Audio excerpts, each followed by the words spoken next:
You're keeping yourself safe from the things that could hurt you, keeping yourself safe from success. I want you to understand this very clearly. You may have just been following the same routine. You have been doing the same things for the past few days, months, or years. Because that's normal for you, regular for you, and being able to step out of it feels not possible.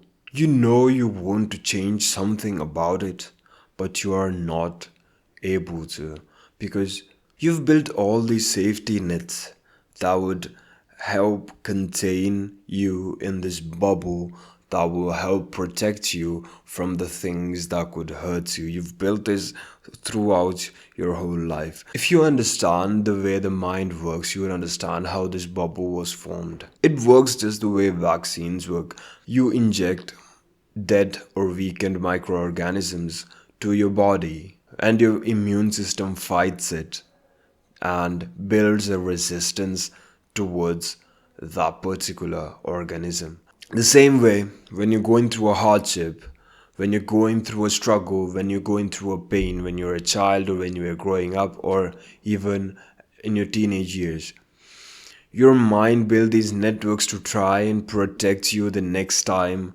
something like this happens. Or it tries to prevent the circumstance that would result in this happening.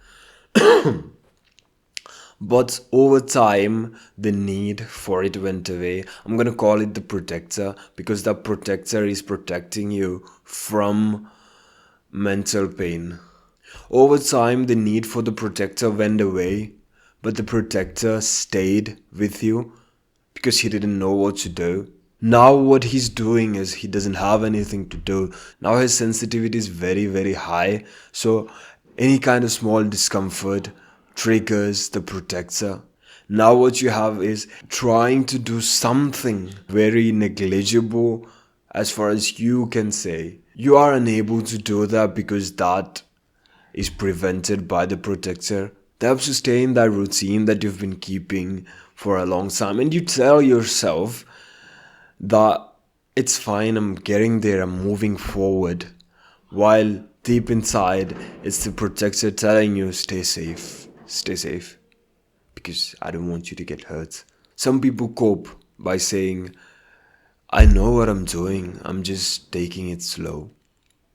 But if you have thought about it, if you have looked ahead, you would understand that failures are unavoidable in life. To get to a point where you want to get, you'll have to go through a certain number of failures, and that is for sure. If you're going to play it safe, you're going to just trigger those failures slower. So you'll go through failures slower and maybe not even get to the point of success because you don't have enough time. You never have enough time. And some people are not afraid of failing. They're not afraid of changing. They are able to do what they can and they know what they need to do to get to that point. But they are unable to transition into that person who is willing of success, that person who is capable of the success that they want, because they feel this disconnect from who they are and from who that person is, because they've lived their whole life thinking that they're not worthy of that success. That's again another circuit of the mind working against you, because maybe, just maybe, you've been fed all your life that you are not capable of what you are actually capable of. Maybe people discouraged you when you did things that you were proud of, but they didn't understand why you did what you did. And this circuit formed in your mind, and that is preventing you from transitioning into the person that can make the success that you want. And you know that it is possible, you know exactly what to do, but you're afraid of making that transition. And sometimes what happens is that you get a certain level of progress, you get to a certain point, and the whole thing just comes crashing down.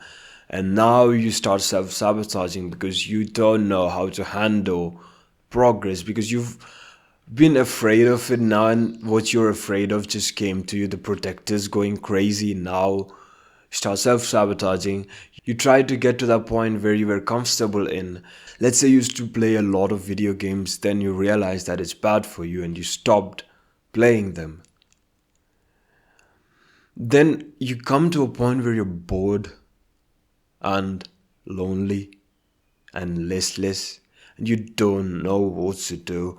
So then what you try to do is you try to go back to the place that you were comfortable in, the cozy con, the bubble that you were in. You try to get back to it, but you can't.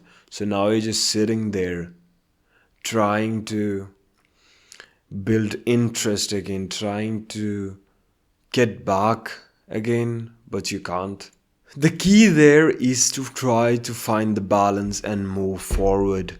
When you're in the mood for self-sabotage, there is a lot of things that you can do that'll just reset your progress.